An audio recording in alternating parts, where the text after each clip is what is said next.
Hello everyone, my name is Joe and I review all of your favorite TV shows on this channel and on my Patreon. Um I too was shocked by the episode of today, but not as shocked as probably most of the characters in it. If you are new to this channel, I am currently reviewing The White Lotus, Severance, Yellow Jackets, soon to be reviewing Great American Family, I think, and Happy Face. On my Patreon, I'm still doing weekly reviews of The Pit, recently posted my review of The Arryn Murders, and will soon be watching Long Bright River, so join me there. That's the only place to get exclusive reviews on these shows. As with all my previous reviews of The White Lotus, I will be starting with the Weird Ass Family, which becomes so much weirder in this episode. Then we're going to go to the three friends, meeting up with three friends, and then we're going to go to the age gap couple.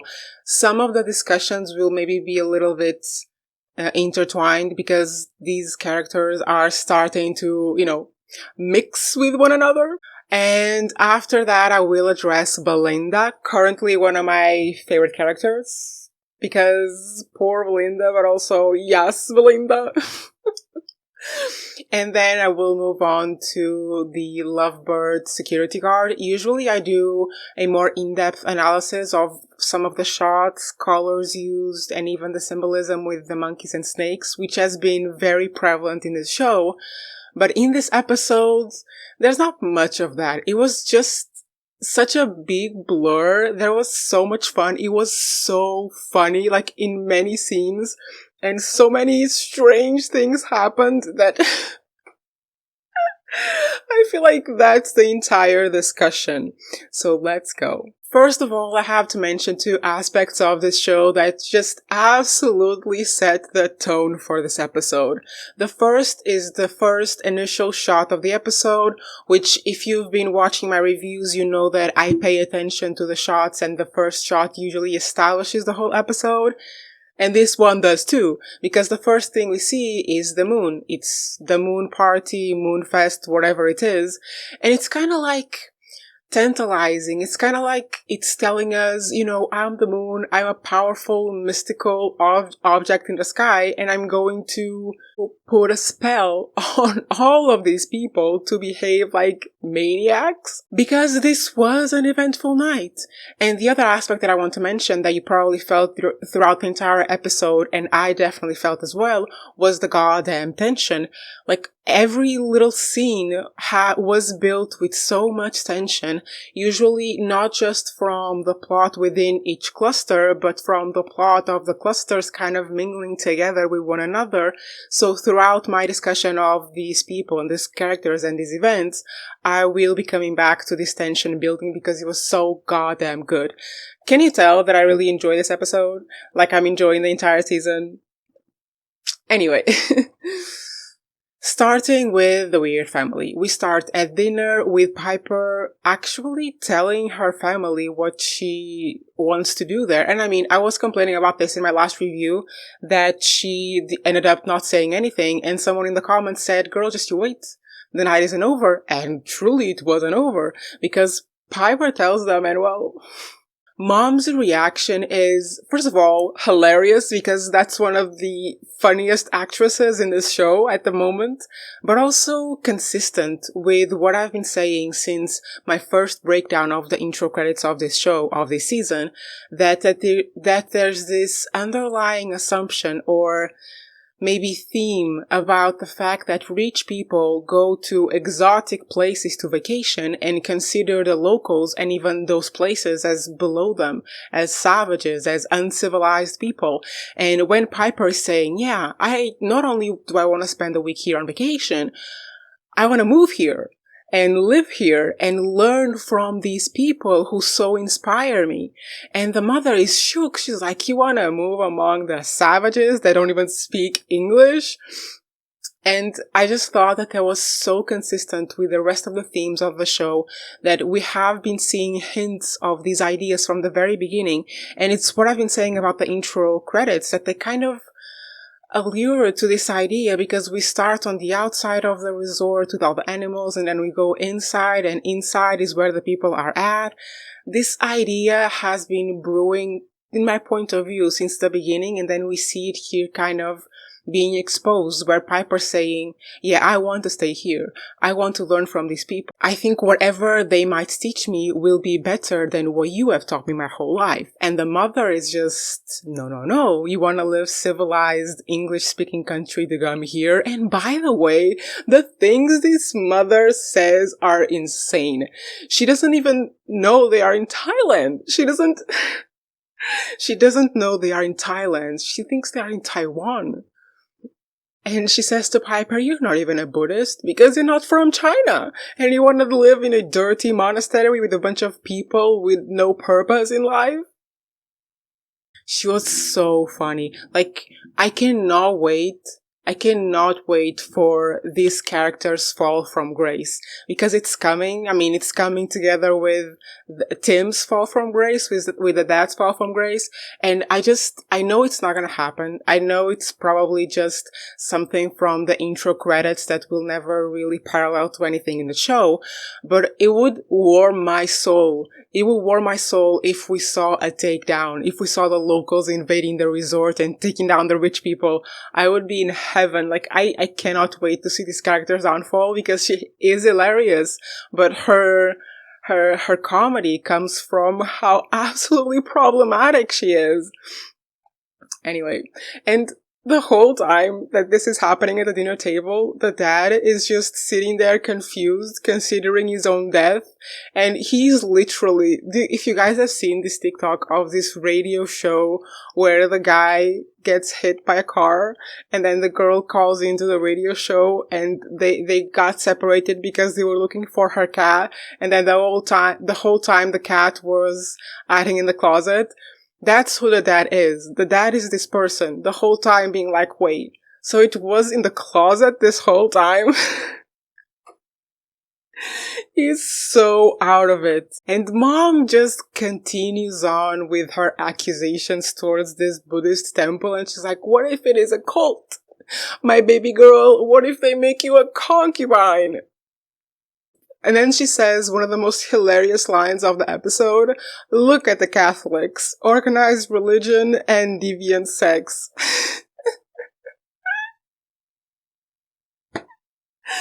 That's so funny because, well, I'm from a Catholic country, so it's funny to me. And it's really funny because Christians are not that far away from Catholics. It's practically the same thing, let's be honest about it. So, I love this character so much. And again, the whole time this discussion is happening, Dad is just sitting there, like, contemplating his death, thinking how he should go about it, all the while seeing, like, god damn it. That's the age gap couple, we'll get there.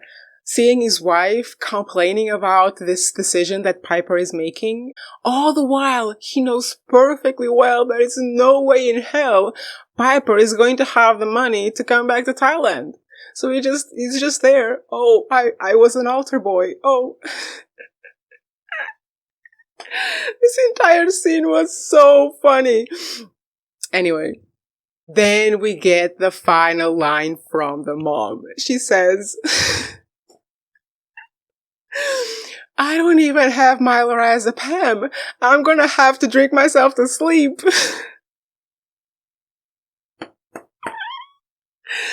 Guys, I was dying this whole episode.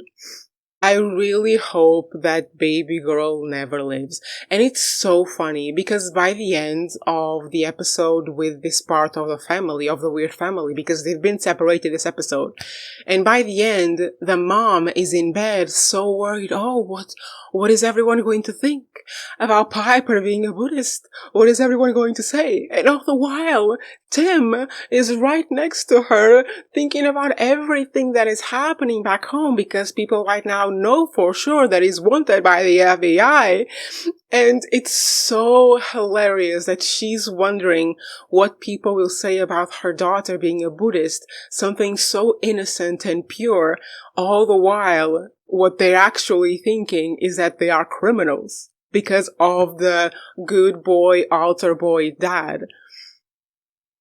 Beautiful. And Piper, baby girl, just in this scene beautifully parallels the intro credits, where all the mess is happening in the resort and she's just up there in the mountain meditating, because that's Piper in this episode, and I'll bet for the rest of the season she'll just be in her little corner meditating, minding her own business while everyone is being chaotic everywhere else.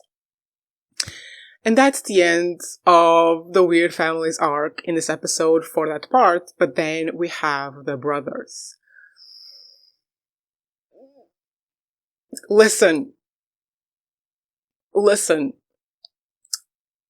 I had theorized that something bad was gonna happen. Not happened. Sorry, English second language. I had theorized that something bad was going to happen. And listen, even Chelsea is like, I think something bad is going to happen. So I feel like me and Chelsea are in the same wavelength. But the bad thing I thought was going to happen was that Saxon, whatever his name is, was going to, SA someone. He was going to be a creep towards a woman. Well, turns out that potentially the bad thing that's going to happen is, how do you say it? Brotherly love? Well, we've seen the hints of this from the very beginning, and I'm going to analyze it because there's a lot in this. The first thing to note is that Saxon, whatever his name is clearly trying to train his little brother to be a predator. There's no way around it. He says that some people just want to be used, and I mean, where are you guys? The Eurythmics? What is their name? The band that sings that song? And then, beautiful, because throughout the entirety of the episode, while his brother is telling him, oh, some people want to be used, let the girls get drunk and you will be sober, holy shit, he's telling his brother, and his brother does exactly the opposite, because he tells him, and oh, what if it's not about using other people? What if this is a test to see if we are good people? And then when his brother tells him not to take the drug, he's like, oh, I'm gonna take it. In the end, his brother is like, Saxon is like drugged out of it. Clearly it's affecting him a lot more than everyone else. And the two girls suggest that they kiss, and then the little brother goes in for a little peck, and they were like, no, that's not a kiss, something real. And Saxon is just sat in place. He's not doing much, but the brother is going in for it. And it's funny to me because the whole time, it felt like the older brother was like taking control and being like, I'm gonna teach you how to be a man. And it turns out the little brother is not going with his suggestions, advice, and this is what I was thinking, guys. I have to say it because we noticed this weird vibe. I'm sorry that my hands are so weird today. We noticed this weird vibe from the brothers from the beginning. Though Saxon has had incestual vibes from the beginning, and Locke as well. Saxon towards the sister, Locke towards Saxon. And I was thinking throughout the episode, was Locke just going with Saxon the whole time because he's been thinking about with his brother the whole time? Surely not. But was he? Because, I mean, Saxon is teaching him how to prey on women, but the whole time it feels like Locke is using these tricks on Saxon. Am I wrong? But also, notice what Saxon said right after he took the pill. I usually don't do drugs. I'm doing drugs to not take advantage of me. Only someone who had thought of it would think of it. Like, only someone who had thought of taking advantage of someone under the influence would think to say something like that. And immediately I went to the beginning of the season when he was like, oh, brother and sister after genitals are developed shouldn't be in the same room together. Shouldn't sleep in the same room together. But then he sleeps in the same room as his brother. One, he's clearly assuming his brother is straight. Two, it's the same goddamn thing. Whether it's a girl or a guy, they're still siblings, adult siblings or with full-grown genitalia, sleeping in the same room. That's where my thought went to. The same thing as when he was thinking of incest when no one was thinking of it, and now he's thinking of taking advantage of someone under the influence where no one else is thinking of it because he thinks of these things. And the reaction of the girls was pure gold, because they were like, yeah, sure, because we would want to. Because they don't care about him. I mean, Chelsea doesn't want him because she thinks he's weird and infantile, and Chloe doesn't want him because, well, we'll talk about Chloe. What did she say to Chelsea? I like innocent guys. And Chelsea's reaction was correct. What do you mean you like innocent guys? And by the way, Locke is 17, and this woman is supposed to be like in her mid to late 20s. What are you doing? So now I understand. I understand why Chloe doesn't want Saxon, and I understand why Saxon doesn't want Chloe and goes for Chelsea instead. Because Saxon and Chloe both are predators and eat prey. And I mean, poor Chelsea, right? The romantic in the middle of all of this. And Saxon saying that he's into her because she's, like, rude to him and mean to him. Like, the moment he said this, I was thinking, have we ever seen a scene of Piper being nice to Saxon? Plus, we see the moment where Chelsea confides in Chloe about the fact that she sees Rick as kind of a son because she just takes care of him all the time. Do any of these people have decent relationships with one another? Jesus. But I mean, we've seen her take care of him. And this is a discussion that has been happening online for a long time, is the fact that a lot of straight relationships really are about the wives or girlfriends becoming the mothers and taking care of them and cooking for them and making sure they go to the doctor. I'm pretty sure there's starting to be like actual academic research that proves that married men live longer because their wives just take care of them like their mothers did. That's so embarrassing for you guys. Like, can you imagine you being an adult person and not knowing how to take care of yourself and go to the doctor and cook for yourself? It's so embarrassing. Like, I honestly don't understand this red pill thing where men want to be taken care of by women, because it's like, are you an adult person or not? I don't understand how men don't find it embarrassing to want women to take care of everything for them. Like, aren't these red pill dudes supposed to be the caretakers and the protectors? And then you need your wife or girlfriend to set you up an appointment at the doctor? If you can protect yourself and take care of yourself, how the hell are you going to do that for someone else? That's what I was thinking when I was watching that. But anyway, the night for the two brothers ends with them in the yacht, potentially going back to the resort, having a little infantile, juvenile party with the girls where they ask them, oh, can you two girls kiss in front of us? And then they end up kissing. And I mean, there had been hints and tones of this incestual thing throughout the episode. Like when Locke messed his hair in the beach, and when they were in the yacht, and Saxon jumped into the water and said, if you want me, you're gonna have to come get me. And the only person who jumps in is Locke.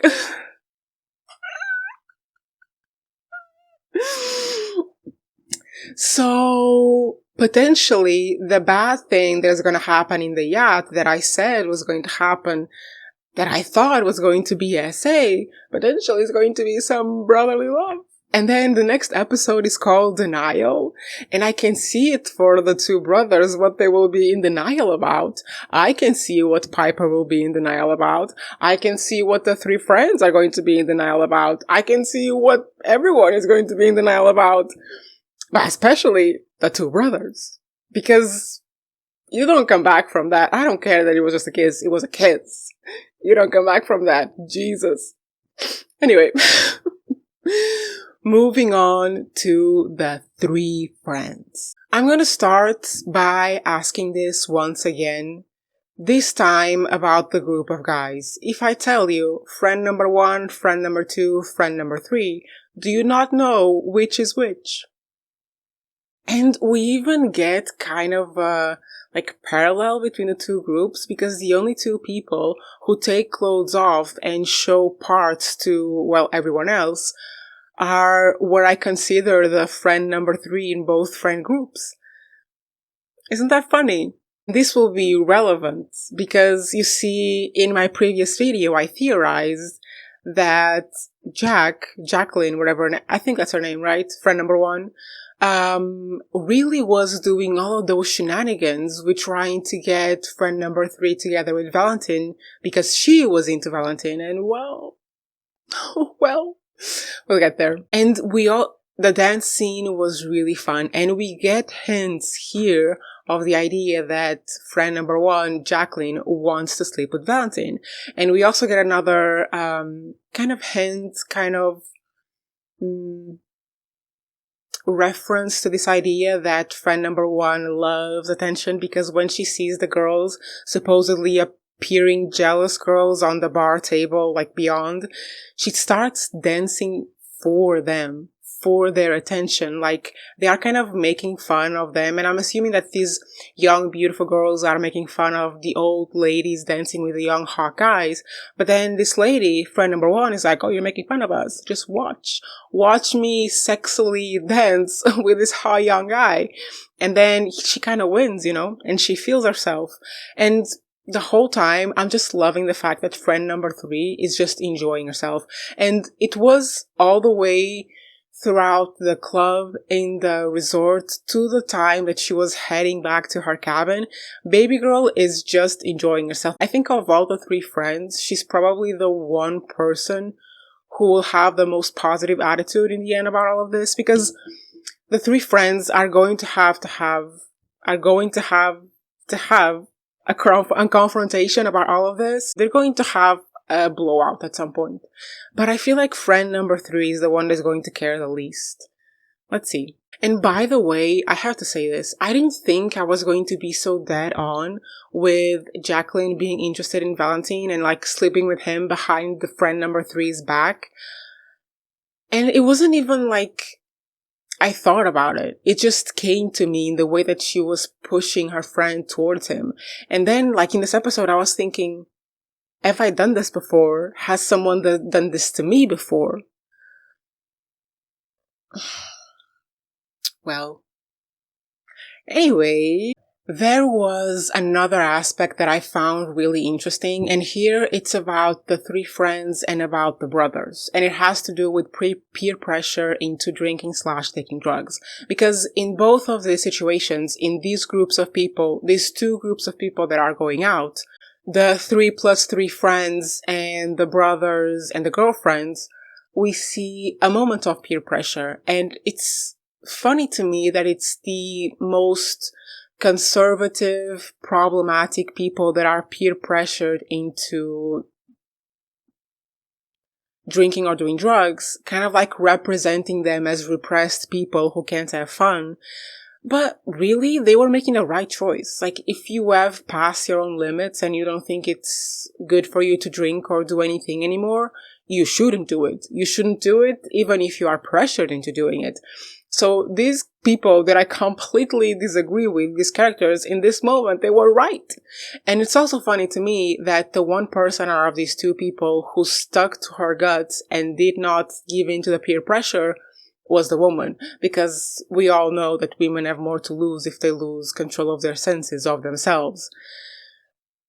That was not by chance, for sure. But my theory about this whole Jaclyn Valentin thing is that, because I couldn't stop thinking about this, when they were at the bar and the Russian girls approached him and they started to fight in Russian, they were fighting in Russian, a language that the three friends don't understand. For all we know, they could be saying anything in Russian and they wouldn't know. So I feel like this is a setup. I feel like because we cannot forget the jokes that Valentine has been playing on them, sending them to the old people hotel, sending them to those streets where they would be attacked with water guns. Like, none of this was by accident, because he knows the place, like, he lives there. And in my mind, when those girls appeared, it was purposefully to start a fight, to make sure that they couldn't stay at that bar, to pressure the friends into inviting them over, to continue the good time they were,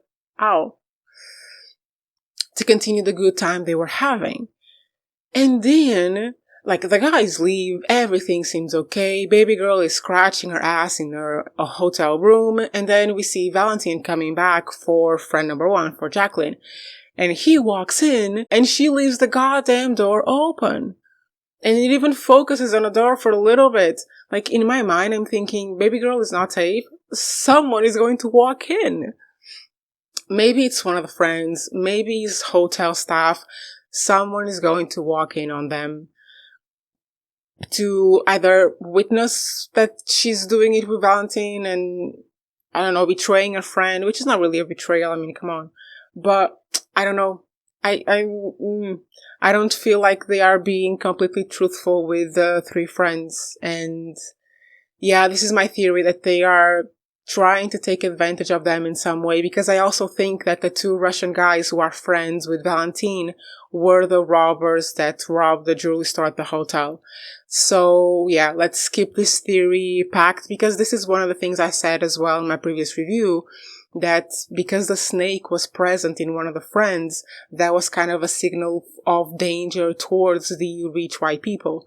So yeah, let's keep that in mind. I'm going to continue with this theory that these guys are danger for the rich people at least, and let's see what happens in the next episode. But yeah, that's my theory for the 3 friends. Now for the age gap couple. Most of Chelsea's part of it I already discussed with the 2 brothers. She is constantly trying to get in contact with Rick because she clearly has some form of emotional dependence over him or with him or from him. And she's constantly worried, constantly thinking that he's going to get in trouble and she won't be there to fix it. Up until the very end, when she's distracted having fun with her friends, and she doesn't hear the phone ring. But this is basically Chelsea's involvement in this couple in this episode. It's very non-involved. It's just her being worried about her 50-year-old son. Basically. But then... oh my... Then we meet a new character. And I'm just gonna say this. I don't even know the name of that actor. I don't know his name, but I've seen him in so many things. He's one of those, like, character actors, right? He always does these secondary roles, but he always does them to perfection. And here, I cannot believe... I cannot believe he said all of that with a straight face. I will unpack it. But first... First, I need to address this one shot. Because you know that I pay attention to the way the scenes are shot, and in this one frame, it was significant. At the bar in Bangkok, when Rick... My Portuguese just came out, Rick... At the bar in Bangkok, where Rick meets his friend, we get this beautiful scene, this beautiful shot of, I think the camera probably was inside some form of furniture with different mirrors, because we get this shot of Rick and his friend at the bar reflected in like 4 or 5 different surfaces, and we've seen shots with reflections before with Tim. And I have theorized that these shots represent Tim's double life, where on one hand he's trying to keep it together while he's on vacation with his family and being a good altar boy family dad, and on the other hand is dealing with a potentially fall of his life, fall of his empire, and he's constantly juggling both of these. And we see shots of him reflected on a surface when he like these two things are in conflict with one another. And in this shot of Rick and his friend, we see many reflections. And in my mind, I was thinking, oh, this must represent all of the different secrets they have, all of the different lives they have lived or continue to live, like parallel to each other. And we even hear the story of Rick's friend with so many layers and clearly so many secrets and so many different lives kind of paired on top of each other. And I just really love that shot. I thought it was really well done, especially because it kind of shows this idea of layers within someone, layers within a shot. And then we see this represented in the conversation where his friend is revealing layer after layer, is self-exploration in Thailand, I guess. So what does his friend tell him? We all saw it. We all know. And I feel like distilled into something very easy to understand, his friend wants to be a lady boy so that he can F himself because he hires men who look like him. But then he became a Buddhist, so he gave all of that up. But then he was looking at Rick, saying, I'm okay with giving up alcohol. However, and you see, they're going to meet each other again. They're going to meet again the following night, because Rick asked him for some roleplay. It's probably when he's going to make contact with the resort's owner. So I would be so happy for Rick if this was the thing that finally got him to release all that tension,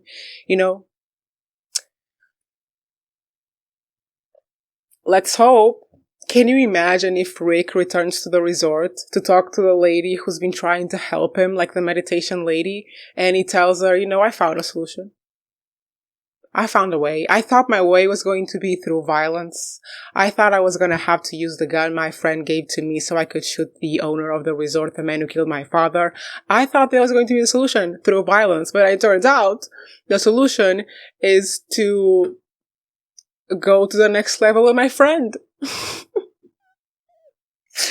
I'm just inventing things, but yeah, that's what I want for Rick right now. And I'm still on the side of he will not do anything to the owner of the resort, to the guy he thinks murdered his father. And there was an interesting theory in my comments from last review that potentially the story his mother told him about his father is a lie, and potentially his father is still alive and is not a good person like he thinks. So I think it would be really interesting if we saw this role play next episode where his friend is helping Rick get in contact with this man. And in the middle of all of this, because Chelsea is not there to, temper him, to balance him, to bring him back from the abyss of rage, maybe his friend, who is now a very calm, sober person, will serve that role for Rick instead of Chelsea. And will bring him back into calm society, will prevent him from being angry and try to hurt this man.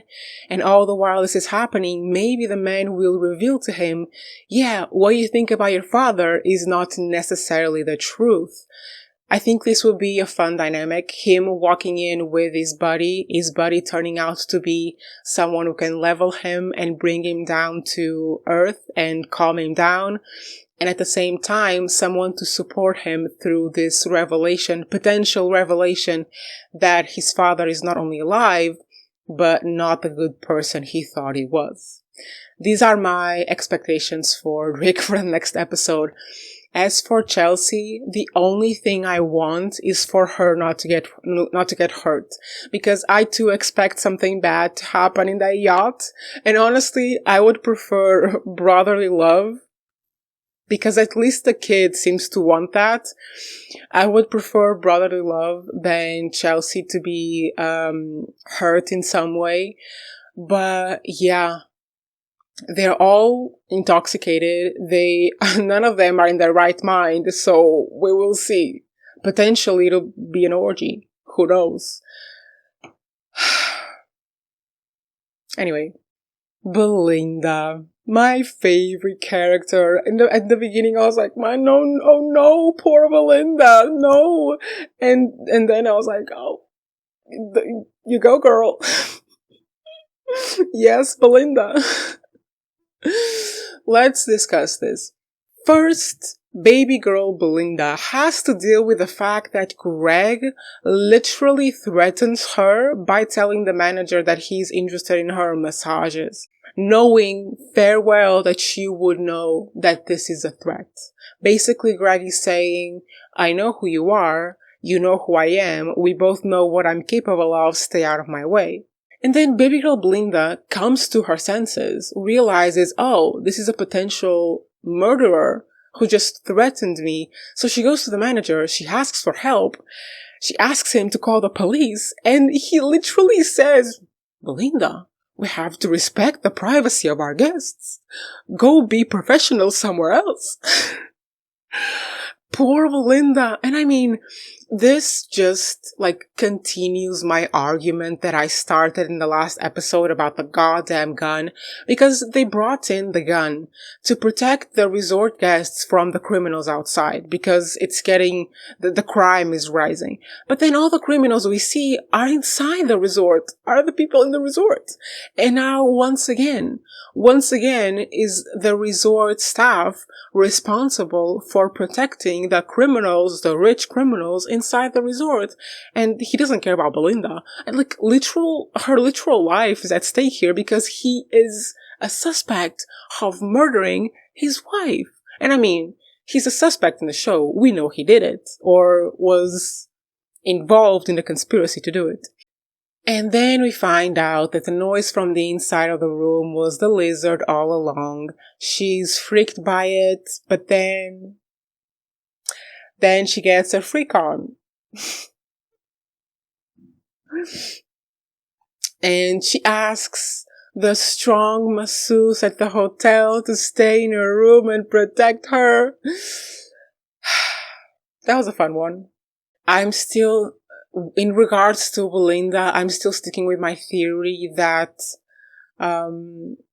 Greg is going to resolve this in another way, because, as I said, Greg is not the kind of guy to get his hands dirty, so either he's going to hire someone to do it for him, or he's just going to find another way, because Belinda is portrayed consistently as a good person, like a good member of staff, is not being part of this messed up world, but I feel like it's pretty probable that Greg, instead of getting his hands dirty or hiring someone to do it and leave another trail of bodies behind him, it would be smarter of him to just offer her something that she couldn't refuse, her business, the spa that she wanted to create.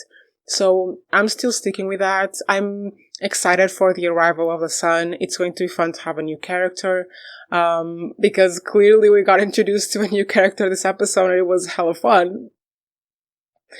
And yeah, those are my theories for Belinda so far. And I mean, baby girl's gonna have to leave the resort at some point, so this is not a relationship that can go anywhere, but she can have fun.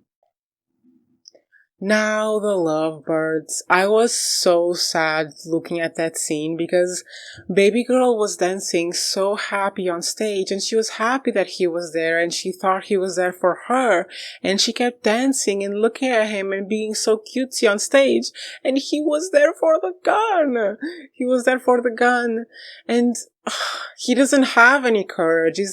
He's a cute softy guy. He doesn't have this malice to threaten someone. Either you give me back the gun or what.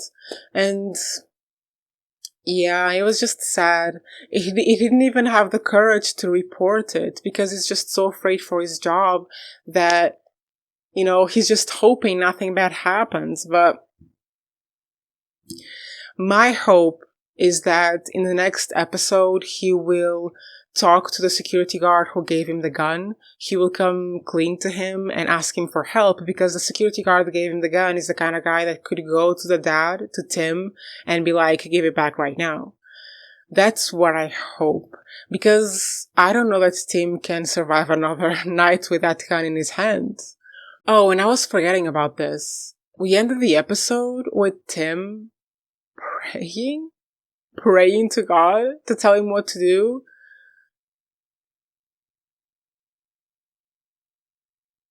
Might this be his way out? Of him saying, yeah, I've made mistakes in the past, but I have become a man of God. Can you imagine? But I discussed the whole episode and I forgot to mention the goddamn tension, but I was feeling it. It was so much fun. It was the tension between the security guard and his girl, and the security guard and Tim feeling all of this pressure, all the while seeing his daughter and his wife fighting, and the tension between the two brothers and the two girls, and all of these dynamics of there potentially being two predators in the group.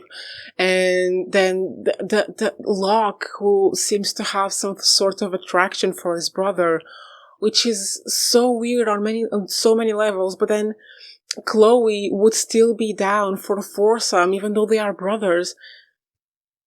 And then the girls dancing and the actress looking at the other girls on the outside and just building this tension with these two guys.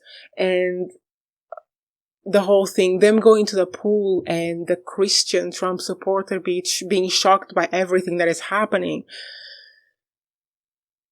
It was a fun episode. It was a really fun episode. One thing that I noticed, and I don't really know how to comment on, is Piper. Because Piper was meditating, right? And then while she was meditating, all of this chaos was happening around her with other people having fun going out. But she was just there. But then when she woke up and she opened her eyes, she had this expression on her face like she was going to do something, I don't know, extreme, like she was preparing to do something really dumb. And I feel like she's feeling trapped. She's feeling trapped by a family who doesn't understand her.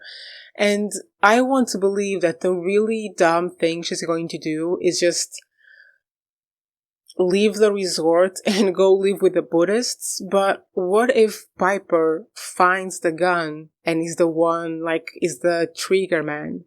No, that's too delusional. That's too delusional even for me. But what was that expression? Because I was thinking, the whole time she was meditating, she looked peaceful and all the chaos happening was happening outside of her. But what if that was like a way to represent all the chaos happening in her mind? That she kept trying to meditate, but then she couldn't focus because she was so worried about the fact that she might not be allowed to return to Thailand because of her weird ass family.